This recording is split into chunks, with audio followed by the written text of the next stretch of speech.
ఇవాళ విజయవాడ తూర్పు నియోజకవర్గంలో ఒక ఎమ్మెల్యే కాకపోయినప్పటికీ దాదాపు 650 కోట్లతో అభివృద్ధి చేసినటువంటి వ్యక్తి దేవినేని అవినాష్ గారు.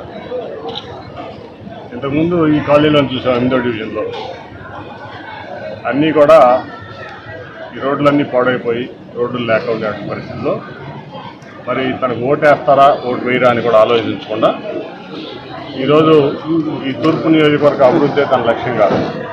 ముఖ్యమంత్రి గారు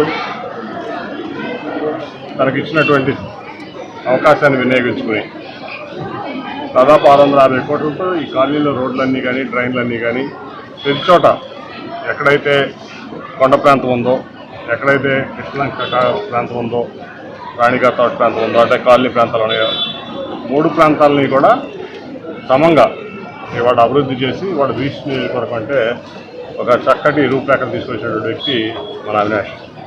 ఎమ్మెల్యే కాకుండానే ఇంత అభివృద్ధి చేస్తే ఎమ్మెల్యేగా మీరు అవకాశం ఇస్తే అభివృద్ధి ఎట్లా ఉంటుందో చేసి చూపించేటువంటి వ్యక్తి మరి దేవినేని అవినాష్. అట్లాగే గద్దె రామ్మోహన్ గారు ఉన్నాడు, 10 ఏళ్ళు ఇక్కడ ఎమ్మెల్యేగా చేశారు, కానీ ఆయన చేసింది శూన్యం. అట్లాగే ఆయన ఇన్నేళ్ల రాజకీయంలో ఉన్న ఆయన మార్కెట్లో కూడా విజయవాడ మీద కానీ గన్నవరం మీద కూడా పట్టుబడి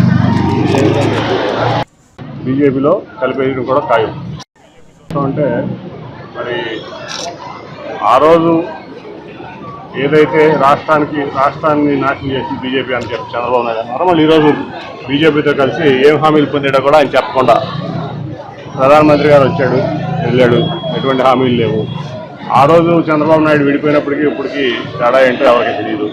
ఇవాళ ఏం హామీలు లభించిందని చంద్రబాబు నాయుడు బీజేపీతో మోడీ గారితో కలిసాడో ప్రజలందరికీ చంద్రబాబు నాయుడు సమాధానం చెప్పాలి. నాకు తెలిసిందైతే రేపు ఎన్నికల తర్వాత ఈ పార్టీని కలిపేయడం మాత్రమే ఈ కలయిక అని చెప్పి నేను అనుకుంటా ఉన్నా. కాబట్టి అందరూ కూడా ఆలోచించుకుని మరి ఇక్కడ విజయవాడ తూర్పులో దేవినేని అవినాష్ని మంచి మెజార్టీతో గెలిపిస్తే ప్రజలందరికీ అందుబాటులో ఉండే వ్యక్తి, కులానికి మతాలకు అతీతంగా పనిచేసేటువంటి వ్యక్తి, అట్లాగే ఒక రక్షణగా కూడా ఈ ప్రాంతంలో ప్రజలు నిలిచేటువంటి వ్యక్తి. కాబట్టి అందరూ అవినాష్కి ఓటేసి గెలిపించాలని ప్రచారం చేస్తాం. అలాగే రాష్ట్రంలో కూడా ఖచ్చితంగా రాబోయేది జగన్మోహన్ రెడ్డి.